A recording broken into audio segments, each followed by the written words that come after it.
Hi, I'm Steve Ashman from EMEA Software. This series of short videos explores the challenges faced by companies working in the electromechanical industry. It looks at the changes and improvements that can be made in working practices and by using software designed to meet those needs. Now, as we face a likely downturn in the economy over the coming year, it is understandable that management teams will be cautious.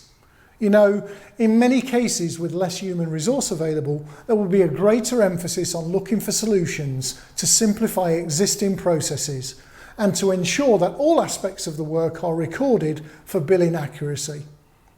The visibility of important facts and figures on which to plan and make strategic decisions will be of key value in management thought leadership.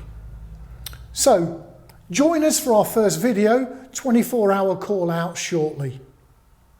If you would like to know more about EMEA Software and see further examples of how we help businesses just like yours, email info@solutionsinit.com or sign up for one of our free downloads on our website.